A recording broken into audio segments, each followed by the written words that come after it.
Para introducir este punto del proyecto civilizador y el aspecto de la pobreza, de May se vale de una metáfora.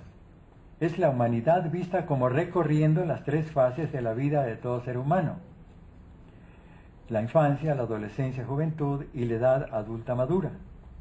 La infancia corresponde, en esa metáfora, a la etapa prehistórica, o sea, los cerca de 2,5 millones de años que ha llevado el ser humano sobre la Tierra.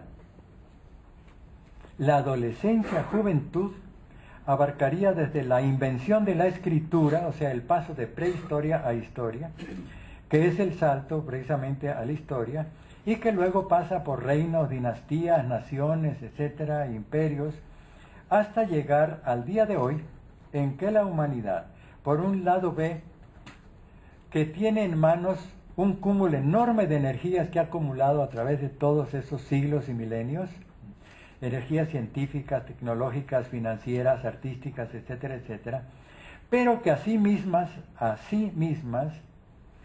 con frecuencia y casi constantemente, se conflictúan o incluso se contradicen, dado que con esas mismas energías conflictuadas está poniendo en riesgo la supervivencia de los humanos en el planeta. Eso ya nos lo están diciendo varios de los autores que no son simplemente en enfoque novelista, sino más bien en enfoque de estudios de concatenaciones, causas, efectos, etc.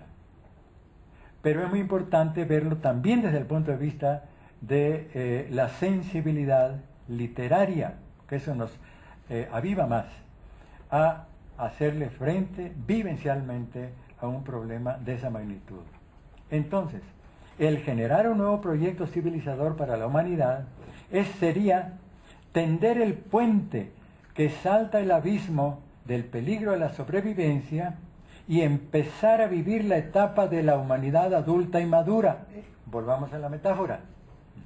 Estaríamos ahorita en la etapa de la adolescencia, juventud de la humanidad como humanidad, en su proceso de desarrollo, y precisamente por eso viene la metáfora, porque el cúmulo de energías acumuladas en esta humanidad es enorme, pero un poco como en la adolescencia no sabe uno bien a bien qué hacer con ellas, hacia dónde canalizarlas, hacia dónde puede uno arriesgarse, etcétera, etcétera. Por eso creo que está bien ubicado este momento en el cual los riesgos son muchos, las oportunidades también son muchas, en que el planeta está amenazado todo.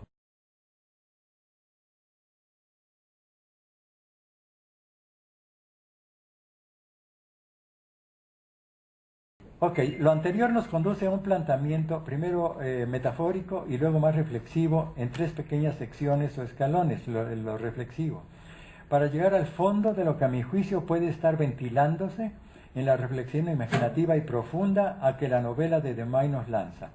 La metáfora, antes de las tres ideas más reflexivas, la metáfora la recojo de uno de los libros de José Saramago, que acaba de, gran Nobel también, que acaba de fallecer hace unos cuantos días.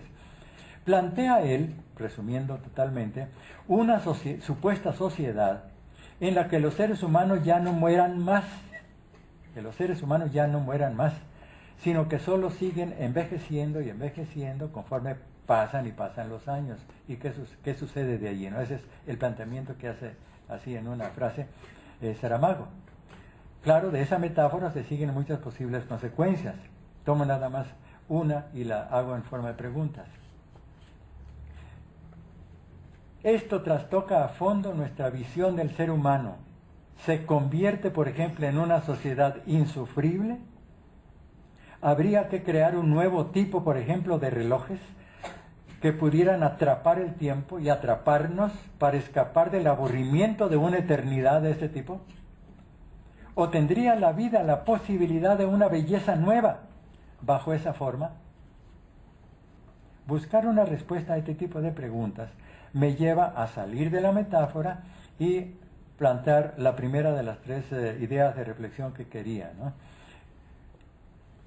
Una, Es en realidad una observación, yo diría aquí, provocativa, casi escandalizante, que hizo, por cierto, un gran maestro de la lengua alemana moderna, que fue Rainer Maria Rilke. Él dice, la belleza no es otra cosa que aquel grado de lo terrible o tremendo, schrecklichen Anfang, que significa, es una palabra muy dura, es el principio de lo tremendo, ¿no? Lo tremendo que tiene en sí el ser como tal, el ser, pero que todavía nos es dado soportar. Lo admiramos porque no nos destruye. Lo soportamos no únicamente aceptándolo, sino realmente integrándolo honesta y vivencialmente a nuestro propio ser, para descubrir en él el fondo mismo de nuestro ser, lo que realmente somos. Y ahí es donde encontramos la vivencia de lo bello en el mundo. Incluso, él escribió, el mismo Rilke, un bello pasaje poético en el que le pide clemencia existencial al ser de un ángel, al ser ontológico de un ángel, al ser angélico, para que al acercarse el ángel a nuestro corazón de humanos, no nos destruya en nuestro ser tan débil y frágil al lado de la fuerza que tendría, la potencia que lleva lo que concebimos como un ángel, por su rango más elevado de ser existencial de ángel. Justo por esto, el teólogo alemán Rudolf Otto definió al ser sagrado por antonomasia, o sea Dios, como el Mysterium Tremendum. Bueno, esto lo voy a saltar porque si no, no me da el tiempo para cerrar. De aquí podemos pasar a la segunda sección reflexiva, que es lo que nos plantea ya la novela de Demay. Es el ser a fondo, pero el ser en cuanto ser social.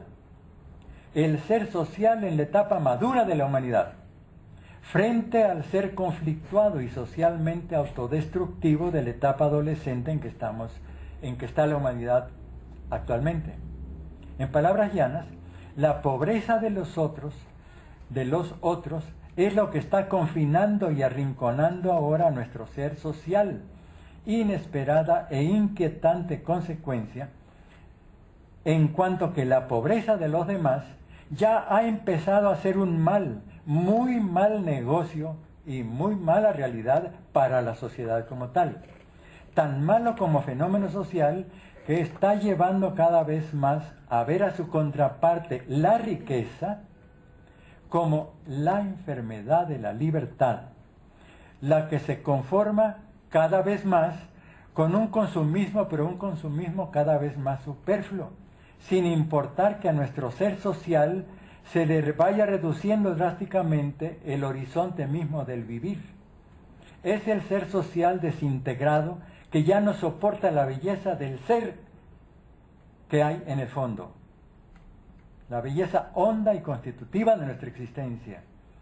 Como lo veíamos al principio, el mundo está al borde de perder su supervivencia, por lo que ya dijimos, al punto de que, si no aprovecha las energías de su adolescencia como humanidad, en vez de pasar a la madurez, a la etapa de la madurez, pasará, y esta es la tercera reflexión conclusiva, pasará a aquel apocalíptic que visualizó Carlos Monsiváis en el último de sus libros, y que así se tituló.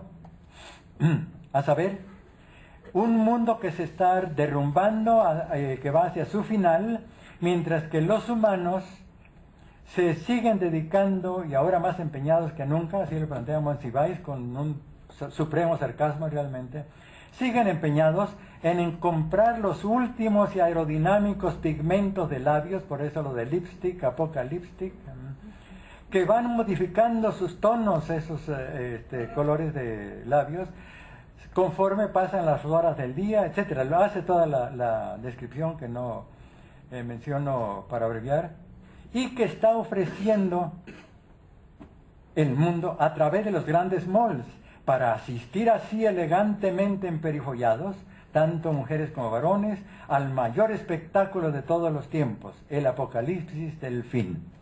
Esto es lo que nos dice Monsiváis. Pero en el fondo, pues, es hacia lo que se acerca la dinámica esta de las contradicciones, de las fuerzas conflictuadas de la adolescencia, mientras no encuentren una canalización. Precisamente, lo que nos está ofreciendo la novela es el planteamiento así, tomado en serio, de buscar posibles soluciones a esa situación tan difícil que tiene ahora la humanidad. Y esa solución nos la enfoca hacia una dinámica en la cual finalmente en el mundo de hoy, más allá de los gobiernos, más allá de las fuerzas que lo conflictúan, existe ya un organismo que pudiera manejar una situación así, pero reforzado y renovado, que es la Organización de las Naciones Unidas. En la Organización de las Naciones Unidas es donde se echaría a andar un proyecto que es el WAIT, el World Administration International Treaty, Tratado Internacional de Administración del Mundo. Ningún gobierno en realidad lo puede hacer si no es en función de sus propios intereses como gobierno. Pero entonces es posible, existe ese organismo supranaciones que es la Organización de las Naciones Unidas, pero como está ahorita manejada, todavía no adquiere el nivel pero como para poder manejar esa nueva etapa que se abriría para la vida adulta y madura de la humanidad. Entonces, la propuesta de la novela es llegar precisamente a algo así como lo que sería ese tipo de tratado. Habría mucho que decir aquí, pero creo que esto lo van a exponer los siguientes presentadores del libro. Yo ahí me detengo citando una frase final, que es una frase de, digamos que de un colega de las dos personas que están aquí a mi derecha, que son literatos. Es una frase de el gran autor francés del siglo pasado, nada menos que Albert Camus. Él dice, y yo se la aplico a Juan Jorge de May, dado lo que leí en la novela. Uno no puede ponerse del lado de quienes han venido haciendo la historia, sino al servicio de quienes la han venido padeciendo. Así pues, don't wait to take weight. Gracias.